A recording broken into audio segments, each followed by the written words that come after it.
dedication. It's a pleasure that you are here. There is a pasuk when Yaakov Avinu leaves his parents' house and is on his way to Lavan, and he falls asleep and he wakes up. The pasuk says, "Vayira," he is afraid. Vayomar, and he proclaims, "Ma nora hamakom hazeh." This is an awesome place. He has the dream. We all know the famous dream, the ladder. And he sees the angels go ascending, and he sees the angels descending. And after he says, what an awesome place, because he's lying, he sees this is the Beis Hamikdash. Ein zeh ki'im Beis Elokim v'zeh shar hashamayim. The place that I am lying, I went to sleep inadvertently. This is the Beis Elokim, the home, the house of HaKadosh Baruch Hu. And this obviously is the shar, the opening, the gate to heaven. From this pasuk, we learn that every single time that we build a shul, every shul is a Beis Elokim. If you think about it, it's a little bit of a conundrum. Elokim represents din. Elokim is a feeling of awesome. HaKadosh Baruch Hu is all-powerful. And the word bayis is always inviting. A bayis is a place where you feel at home. A bayis is where you feel warm and comfortable. You have your family. So Beis Elokim is a very interesting concept. We know that Rosh Hashanah is around the corner. Words that we use to describe Rosh Hashanah are gilu, bira'ada, which means you should rejoice, but you should tremble. In Yiddishkeit, we find often seemingly words or feelings which are contradictory, but on a higher level we can understand them both. When we come to a shul, on the one hand, it is an Elokim. We should be afraid. We are davening. Kadosh Baruch Hu is filled in the entire building. And when you daven and you converse and you speak with the Kadosh Baruch Hu, you should have a feeling of nora, that there's an awesomeness in the room. On the other hand, we try our utmost that everyone should feel comfortable. It should be a bias. We are told because of this pasuk, whenever we build a shul, it's a Beis Elokim. It is also the Shar HaShamayim. Halacha speaks about windows. Different halachas, how many windows should a shul have? According to some opinions, there should be 12, one for each shevet. According to others, you try what you could. They're supposed to be on one side, on all four sides. But every shul is always supposed to have windows. And somehow, and I can't explain it, but our tefillah goes through the window. It travels toward Yerushalayim. From Yerushalayim, it follows to the Beis Hamikdash, to the Kodesh HaKadoshim.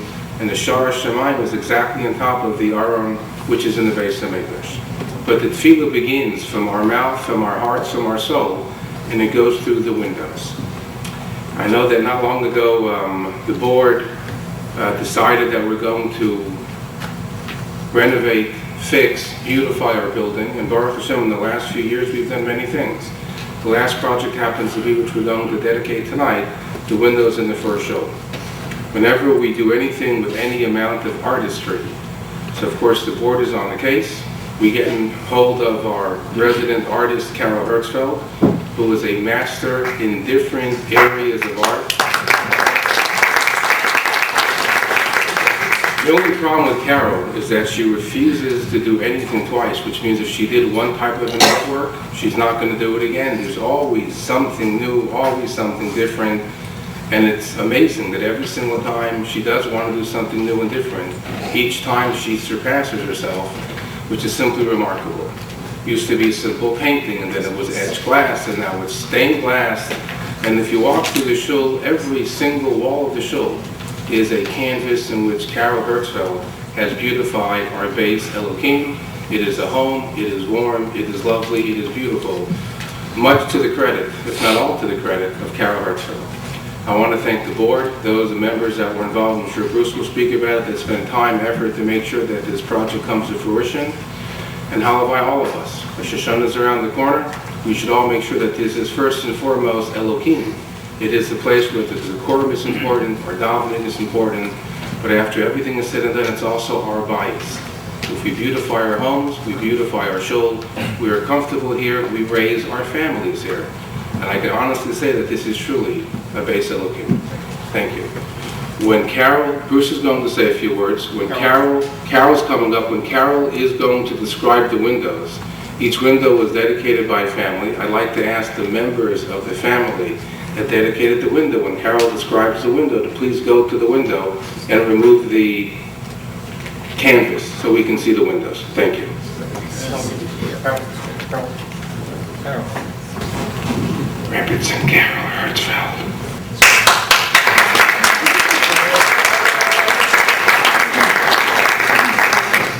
I took a camera to take pictures of the people when they uncover the windows. This shul, for me, is filled with memories because this is where my mother davened. And each of these has a story connected to it. And if you want to hear it later, just ask me and I'll tell you. Now, I'm not wearing a hat because these glasses are new and I don't know if they're supposed to be on my nose or over my nose. So that's why my head is uncovered because I haven't figured out how to do it yet. Just thinking of the creation of the world, an indescribable, unimaginable, awesome event by an omnipotent, unknowable, boundless force of energy is a humbling experience. The attempt to depict the creation is an impossible task. The creation of the world defies imagination. How does one dare to depict Briat HaOlam in glass? I limit my goals. I strive for only one thing, to enable the magnitude and the majesty of the creation and of God's force of energy to become almost visually apparent to you in single isolated moments in time. When you whisper an oft-repeated verse of prayer which suddenly awakens in you new understanding, when your perceptions and emotions are accepting of new direction because of new experiences of love or loss or sickness or recovery. When the harshness of your lives make you cry out or question, seek solace or reinterpretation, when you understand the true meaning of humility. Though we and what we do are finite, while God and his actions are one, infinite, perhaps we can, for a split second, have a glimpse of the awesome nature of the creation. When the sun is strong, our minds are open, and we look up. On Yom Kippur we say, Kachomer biyad hayotzer, virtzoto marchiv uvirtzoto makatzer. Like clay in the hands of the potter, stone in the hands of the mason, silver in the hands of the smith, so are we in the hands of the Creator. When raw materials, silica, potash, lime, and metallic oxides for color, are melted at 2,500 degrees, and when molten, blown into a cylinder shape, rolled out and cooled, stained glass is formed.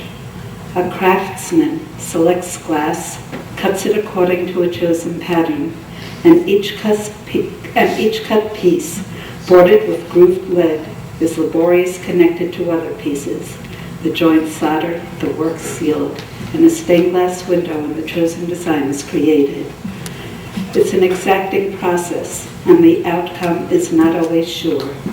And we are like glass in the hand of its maker. But we, like glass, have hidden potential to be strong and instrumental and beautiful. Through us to have God's Yehi Or enlighten and enrich the world.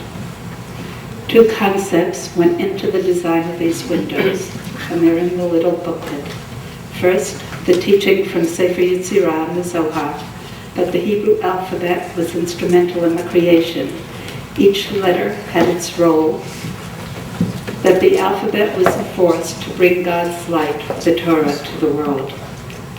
The second is the story of the little apple tree that looked up one night, saw stars through the branches of the tall apple tree by its side, and asked God, "When will I too have stars growing on my branches?" And God replied, "One day."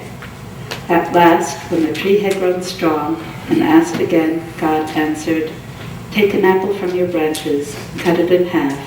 You have had stars growing on your branches all this time. Within you, the hidden potential for greatness is like the clay, the silver, the glass. These windows have continuity in color, design, and theme. The Hebrew alphabet and our potential for greatness symbolically appear as Jewish stars in all 7 windows. Day 1. The people who donated day 1, Rabbi Larfield, Yehi Or is a single piercing ray of light because a laser beam is the way my grandson Eli explained it to me. The ray of light is clear textured glass surrounded by colored darkness. Jewish stars emerge from the chaos, symbolizing the Hebrew alphabet present at the time of creation. The inscription by Yaakov and Leah Lehrfield and family reads, in honor of our parents, Rabbi and Mrs. David Lehrfield, Rabbi and Mrs. Alina. Day 2. The waters above and below are separated. Replacing day 1's chaotic darkness are swirling shapes of turbulent water. Stars, symbolizing the alphabet of creation and hidden potential, reappear. This window was dedicated by grandchildren, and the inscription reads, in honor of our beloved grandmother, Toba Tzik, in memory of our beloved grandparents, Moshe Tzik, Esther, and Maris Chesner.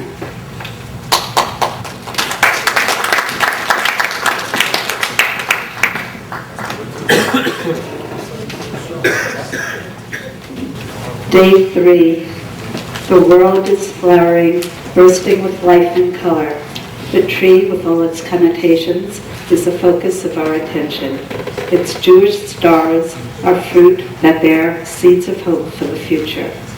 The inscription by Ruth Bader and family reads, B'man asher yitzaveh banav la'asot tzedakah u'mishpat, in memory of Leonard Fader, beloved husband, father, and son.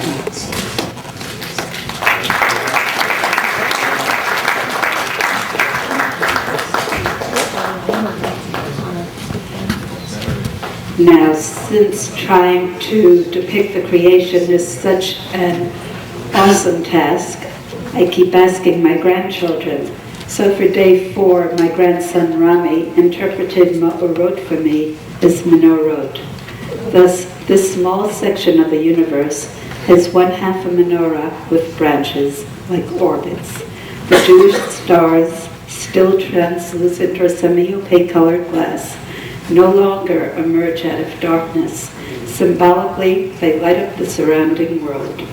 The circular and swirling orot in the colors of fire symbolize action, determination, and the power of faith. This inscription is by Renee David and family and reads, Kimel Mitzvah, the Torah Or, in loving memory of Jeffrey David, Alav Hashalom, devoted to Torah, Chesed, family, and friends.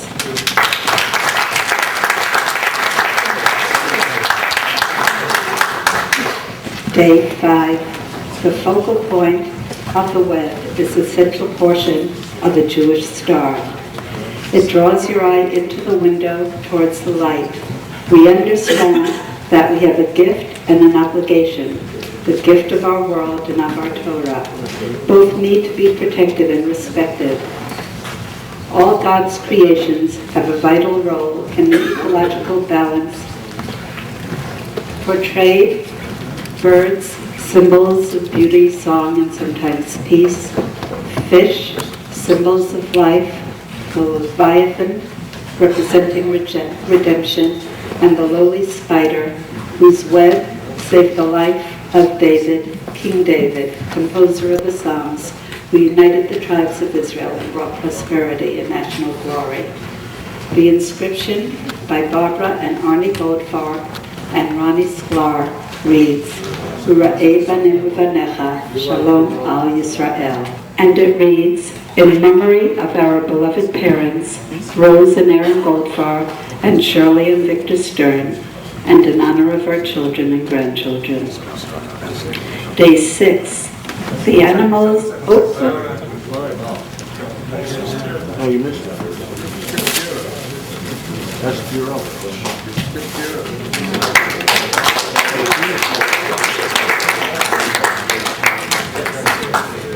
Day 6. The animals depicted here are those often depicted in Jewish ritual works of art, and are symbols of blessing, strength, and tradition. Male and female are represented. A ray of light shines upon them from above. The Jewish stars, symbol of the alphabet of creation and hidden potential, reappear. The inscription by Enid and Eli Pirot and family reads, V'natati lahem b'veiti uvachomotai yad Vashem, in memory of our beloved parents, Hermia and Cy Pirot, Ray and Harold Cohen.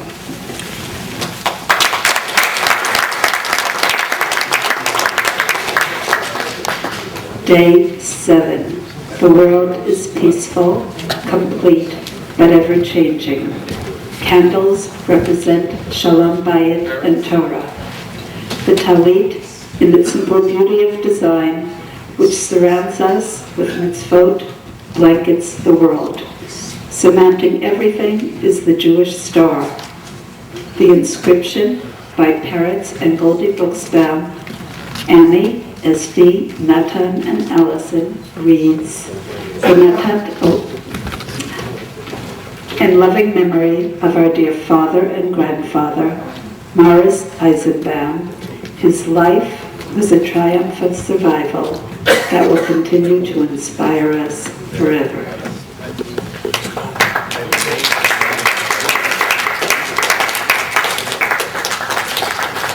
The juxtaposition of stained opaque and translucent glass, clear textured glass, and the opulence of golden and iridescent glass allows light to reach us from the outside, touching our senses with awe at unexpected moments. These stained glass windows are mere windows, and yet they have within them, as a work of many minds and hands, the power to be spiritually uplifting and mystical. In those special moments when the light touches us, we are reminded that our being emanates from God. We are blessed with our laws and tradition and history, always vibrant, reacting to the times. Seen, sometimes colored, sometimes obscure, sometimes clear. The windows are meant to confirm within us a sense of our Jewish identity, to remind us of our hidden potential, our beacon in life, the manifestation of God and the light of our Torah. The design, creation, and installation of the windows is a team effort of Rabbi Lehrfield, our donors, our board, in particular Alan Gomberg, who worked on this project from the beginning to the end, of Pitzi Lazar, of Igor Markovsky of Glass Deco Studio, and of Jack and myself. Not one of us could have created these windows without the others. For me, it is a blessing to be involved in a project with people I so admire and respect, for people I so admire and respect. Thank you all for giving me that privilege.